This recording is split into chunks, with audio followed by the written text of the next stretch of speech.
Ladies and gentlemen, my God in heaven, I am Maddie with a Terrible People podcast. How the hell is everybody doing today? Oh my God. Can you imagine? Seriously, we've been hearing about the oil. We've been hearing about the amazing, disgusting, super freak things that Brother Diddy has been doing. And oddly enough, we haven't heard anything illegal as of yet. And then,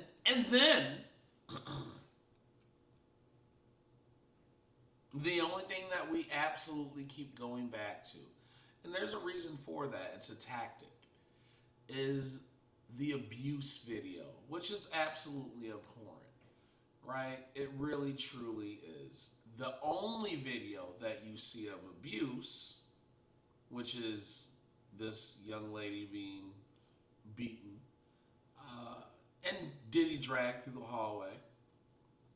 But also, you can't prosecute for that, right? That's not what this case is. This case was based on what she posted on Instagram, right? And she hurried up and she got her $30 million. And now we have a very pregnant version of her in the courtroom with these disgusting text messages. And apparently,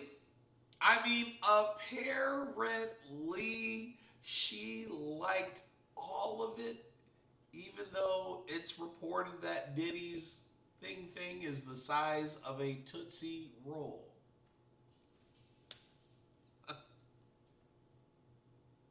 Yo. It's the size of a Tootsie Roll.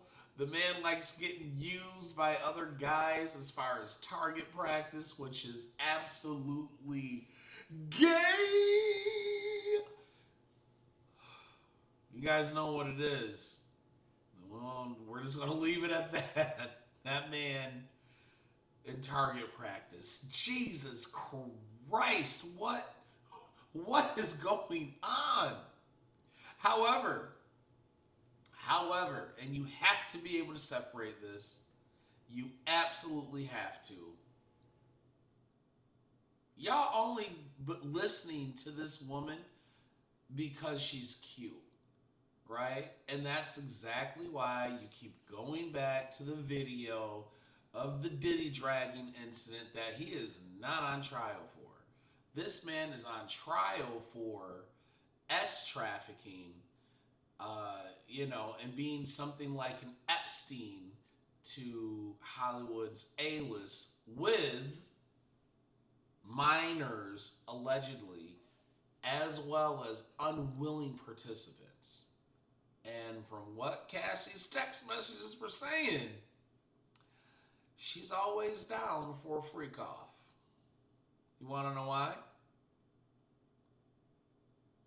She liked it, right? And I think the more that goes on, it's really making this man's case for him. That's why I can't wait to get through the rest of these people, because so far we have not heard very many other things other than the freak nasty stuff. But like I said, my whole thing with my conversations with people is this is a psyop in real time. Real time. All people keep talking about is, but the abuse though. And that's why I always harken back. What abuse? Well, the elevator. I'm like, yeah, that is something that you are absolutely right. It's abhorrent, and that's exactly why he could not be charged with. I've even heard out of alleged police officers' mouths, oh no, he can be charged. No, the fuck he couldn't.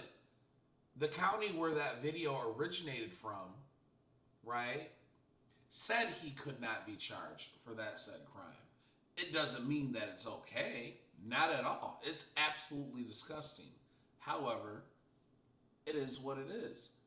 So when you remove that and then you just go off of these completely baseless allegations, and now we have other records of apparently this person liking the actions and actually was a willing participant who seemed to enjoy themselves. How does that make everything look now? Yeah, it's getting kind of tight. It's getting kind of tight. Roll out the armchair psychologist. Well, the thing is that in a typically abusive relationship, there's this tug of war between emotions and things like that, and people just don't understand the depths. Yeah, nigga, nah, that's not what this is. That's not what this is. Like, you made a deal with the devil, right? And I do believe that Diddy probably is the goddamn devil. However, the devil is neither good nor bad, right? But he is exactly as advertised. He is the devil. Evil exists for a reason. Otherwise, we'd all be in heaven, right? And everything would be good and everything, all the good parts of the Bible, right? Or the Quran or whatever it is, religion that you're into. No, please, I don't want any smoke with the religious community. However, people are going to do what serves them, right? And unfortunately, people left to their own vices, too much time, too much money, they're going to do what they want to do, and sometimes it does not benefit you or anybody around them, right? Unless it's for their own personal gain. So, I don't know. I don't know, but I see this case stalling and burning, and really, I want to see what's going to end up happening with another case based on, the whole notion of we're going to just go ahead and believe all women because that's exactly how we got here.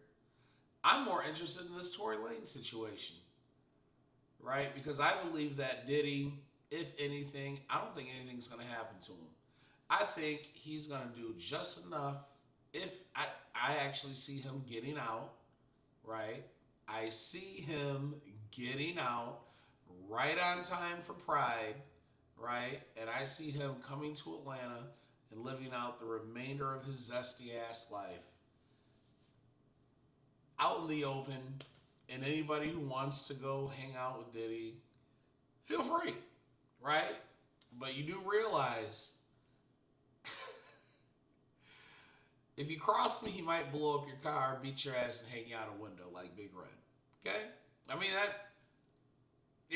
what are we talking about? I mean, this is what happens. This is what he's going to do, right? But on the other side, we have something that's even more sinister.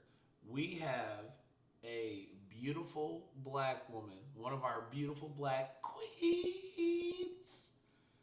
Beautiful black queens. The one that Kamala went out and got to go twerk. You ain't gonna tell us what we can do with our body, yada, yada, yada, yada. Remember that shit? Because that shit happened here in Atlanta. Tacky, tacky, tacky. Right? I'm more interested in this situation. Because I don't believe that this man just got stabbed out of nowhere after somebody's up there making a whole investigative piece about what potential new evidence they just so happen to come across. Nah, she's out here like Sean Penn in Carlito's Way. For those of you who've never seen that movie, it's excellent. It's a wonderful film. Came out in 1993. Everybody should see it. But she might be a whole gangster now, which I don't think people are ready for. The face of criminality is no longer the black man. The new face of criminality is the black woman. And all I can say is I really hope everybody's ready for this, because this shit right here, nobody's going to win. You're going to have dudes crashing out when they start seeing ladies get hemmed up. You're going to see ladies getting pummeled. Not saying it's right, but there is something that is happening. That whole black fatigue thing is real, right? People getting out the car with their badass attitude and then acting like you're going to do something and you ain't going to do this, you ain't going to talk to me any old kind of way. See, we knew the damn difference. You better shut the fuck up before you get that Rodney King work. But these people, that's why they will challenge you to a fight publicly. They will disrespect and say the most outlandish shit because they know that you can't do nothing. They know that you have to keep your hands to yourself. They will slap and punch. They won't even slap. They close fisting.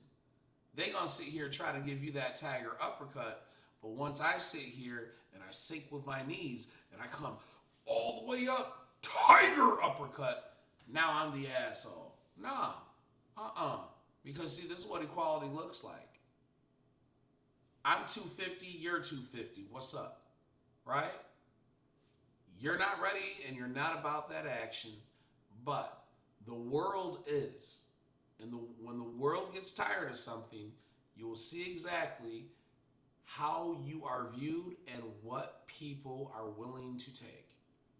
That leash has just gotten shorter. And it's sad.